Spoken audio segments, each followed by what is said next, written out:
Yo, what is going on, guys? And today I am uploading a video for the first time in quite a long while, and more specifically on NBA 2K MyTeam, which I have not done in so long. But today I wanted to upload a video on this because NBA 2K20 has honestly brought me back into MyTeam, and I wanted to give my thoughts on it, my perspective, so you guys can see how I'm able to enjoy my team as of now, and how I'm just getting invested into it as I used to be, which, for those of you guys who don't know, I used to play a lot back in 2K13 and 14. The first couple years my team was a thing, and I really used to be invested back then, and I used to upload content on that as well. But since then, I really haven't played my team much at all, if at all. Really, last year I played at the end of the year when they were dropping a ton of Galaxy Opals and locker codes and stuff, and I was able to build a really good team. But mainly I played Triple Threat online, so that was kind of fun to be able to play that. But aside from that, I didn't really do too much else aside from that. So some of the concepts and stuff I bring up, if it is an older thing, I apologize. But I think honestly everything I'm going to bring up should be pretty new. So if not, though, like I said, I apologize for that. But hopefully you guys at least understand where I'm coming from, talking about it and my enjoyment about it and liking the way they did it. As well as just, again, my perspective on my team in general and how I'm able to enjoy it along with these new features and stuff they've added. So as far as it goes, the main things that I do want to talk about are the spotlight challenges, the triple player single threat, and did I say triple player single threat? Single player triple threat. There we go. Took me a little bit to get that out, but yes, single player triple threat, the spotlight challenges, as well as the Evo cards, which I know for a fact those are new. But for one thing, with the spotlight challenges, I really like the way that they did them. So of course, if you guys don't know, with the spotlight challenges, what they'll do is they'll release a pack, and I think this is every week, and they'll release a pack every week with a ton of cards in there. You have to take these cards. Usually it's like 12 cards. This week they actually released the Dirk Nowitzki Spotlight Series, which has 13 of them, one of which is a pink diamond, which is kind of crazy. So they've been increasing the value here the last couple of weeks, because then the Clyde Drexler one had the first diamond, I think, because the Kevin Garnett didn't have a diamond. I don't think. Did they? I don't think so. But the Clyde Drexler one did, and now the Dirk Nowitzki one has a pink diamond along with a regular diamond. And by the way, the diamond, because it's LeBron James is the diamond, and the pink diamond's Rolando Blackman. Diamond LeBron James is going for way more, so I don't know if I'll be able to complete the Spotlight Series, because he's going for about like 500k, so unless I get lucky, which I doubt, I don't know what's going to happen with that. But anyways, I like the concept that they did with this, where you have to complete this set, take these players, do certain challenges with them in these games, and, that's how you can progress through the challenges and at the end get a reward, which I think the biggest thing about this as well with this week's Spotlight Challenges with Dirk is that the prize at the end is a Sean Marion pink diamond, which is crazy that they did that. So that's an insane jump. I definitely want to try and do it, but if I can't get LeBron, I can't get him. Like, I'm not going to spend VC on him. I don't want to spend that much money because I'm trying to save it for other stuff, and even right now having 2 jobs, I still don't want to even try and shift any money towards this, so I got to be careful about that. But anyways, like I said, I just like that aspect that they did with that. The only unfortunate thing is I wish they did it a little more. A lot of them just require you to have the players in your set, so for example, or in your lineup. So for example, it'll say, hey, have this gold Brendan Haywood in your lineup, but win the game. And it's like, so I don't really need to use him. I could have him on my bench and have my superstar, squad on, full blast. Like, I have my lineup, I have my backups and stuff, and all I do is need to throw him in there, and I'm good to go, and I'm able to just completely destroy the other team. But then when they bring up stuff like, for example, there was a challenge with KG to score 40 against a bunch of pink diamonds and Galaxy Opals. That was difficult, and I managed to get that done, which took me a few tries, but I liked that. Now, I don't wish that they kept increasing if they kept increasing the difficulty from there, because that was an early challenge, but, throw that challenge maybe towards the end or whatever the case is. So different stuff like that, though, I wish they did a little more often, but, instead of just winning the game and have the player in your lineup. I know at the end it is a little more difficult, because then it's going to say, well, you have to complete the challenge with this lineup. And the Clyde Drexler one, or no, I'm sorry, the Dwayne Wade one was a little more difficult, but still managed to get that done. That wasn't too bad, especially if you know certain plays, like Shake and Bake, I know, uploaded a video on, there's a Nets play, if you have the Nets playbook, and it's called Quick Through STS. Keep running that play, and it's so easy to score, 2 points every time, an easy wide open layup or dunk. So it's really, really good. But aside from that, I really wish they would have done more with that. Now on to single player triple threat. Now, if I'm not mistaken, last year, online last year and this year are the same, where they have the ball drop and stuff like that. And based on how many wins you have throughout it, before you lose 3 times, you can get a certain amount of ball drops, which of course they have rewards at the bottom, and that's what you get. I think they changed it this year where it's like, oh, there's just 3 rewards, and then depending on where the ball drops, that's what you get, based on the color or whatever.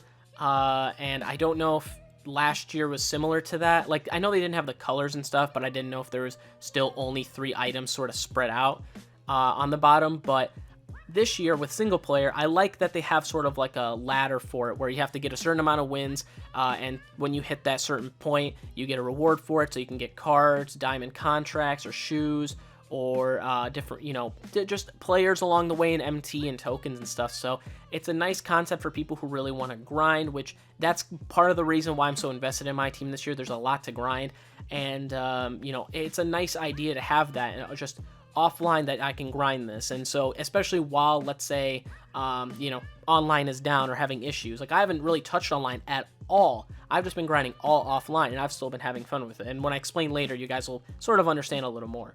But single player this year, I really do like how they, added this feature. There's a ton of rewards you can get through grinding. It does take a long while because it's 1,000 wins. I'm only at like 100 something right now, but I just need more time to play it, or invest more time into playing it, and I can get there. But I think it's a really nice idea, so I think that's good on 2K for including something like that. It's a pretty fun idea to throw in there. And now the last thing I want to talk about is the evolution cards. Now, of course, for those of you guys who don't know what the evolution cards are, so these cards are included in different sets and stuff like that, especially the spotlight challenges. You can always get quite a few Evo cards in there, but throughout most packs, you'll get quite a few evolution cards where you can do certain challenges and level this card up, and they'll have a certain amount of stars, and you can see what their max rarity can be. So for example, in this new Spotlight series, Dirk Nowitzki, Steve Nash, he has 4 stars. He has 4 stars next to him, and you can evolve him to a diamond, which is really nice. And so I'm hoping to do that because I would love a diamond Steve Nash. But especially because he's my favorite player. But you can see throughout that, though, to level them up star by star, you have to do certain challenges. So the first one, usually when they're lower level, it's easier, like, oh, get 10 points. And I think Dwayne Wade, for example, the Spotlight version was like, get 10 points in a dunk or something like that. The dunk was really hard to do. I got it, but it was really hard to do. So there is that. But again, I really do like the concept that they added into it. Now, it does take quite a bit of time to do that, and I've still been trying to figure out the best ways to do it. Usually, triple threat and rookie domination are the best ways to do it, which domination, I'll go on that real quick. I like the fact that they split it up this year, where it's like, oh yeah, you can do rookie if you want to. Of course, you won't complete it and get all the stars and stuff, but it's a nice thing to add, like, for these kinds of purposes, like grinding and different stuff like that. So I like that aspect that they added into the domination mode this year. And again, I don't know if they had that last year. I don't think so. But, for this year especially, I really like that they added it because it makes it easier to grind these evolution cards.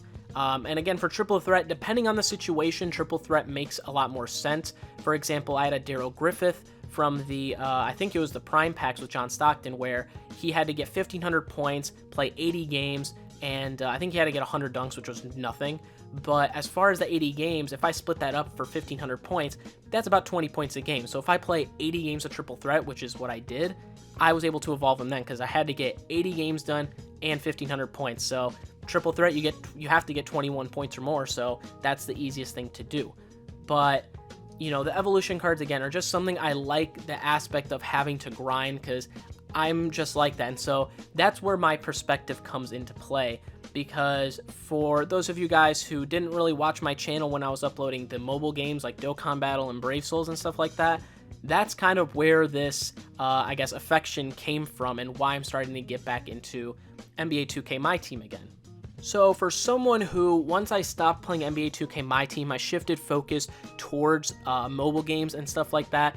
If you guys have not played mobile games, really I think it goes almost across the board, but especially these kinds of games like Dokkan Battle and Brave Souls, a lot of it involves you, when you pull a character, get a character, you can grind those characters up, level them up, and then you make a team with them. Sometimes it matters, if you have a specific team, they link up and all this other stuff, or you just use certain characters because they're fun to use, and that's it. So I kind of feel like the evolution cards are sort of a mix of that, where you get these cards, you have to grind them up by doing certain stuff. It is harder on 2K though, I will be honest, but you know, you still have that challenge of grinding these guys up, leveling them up. They'll become better players, and then you can use them. And of course, you don't have to have a specific lineup unless you're doing, you know, spotlight challenges, but for the most part, as long as you have them, it's kind of fun that you can, you know, level these guys up and get them to higher ranks, especially, again, for example, like Steve Nash. He's an emerald, but I'm sure he can go for a lot even at an emerald, but if you level him up then sell him, he'll go for a lot. But people will buy him at an emerald just so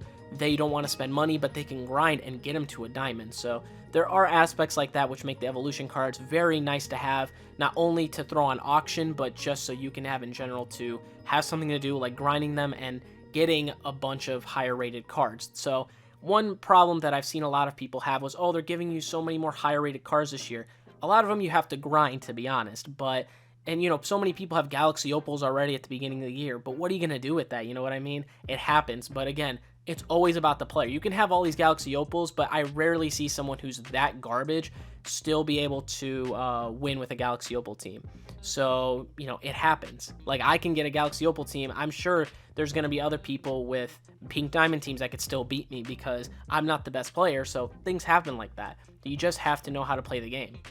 And so, like I said, connecting this back to like the mobile games and stuff like that, that's where my sort of appreciation for MyTeam sort of came into it. So just being able to have a lot to grind and a lot to do offline, that's what made it a bit easier for me, because that's what all the mobile games were. There was really no online aspects with a lot of these games. There kind of is, but I didn't even focus on those that much, and I was still able to have fun. I still put money into these games. And with MyTeam, I don't want to do that too much just because of how it is. And to be fair, the mobile games have a continuous lifespan. They're not going to release a version 2 of these apps. But in another aspect, a lot of those units that you would get at the very beginning, or a lot of those characters, those are going to die off so quickly. And they could do something to kind of make them better, like, oh, we'll release something that you can level them up higher or something, and they'll be useful again for another few months before they die off again. Stuff like that.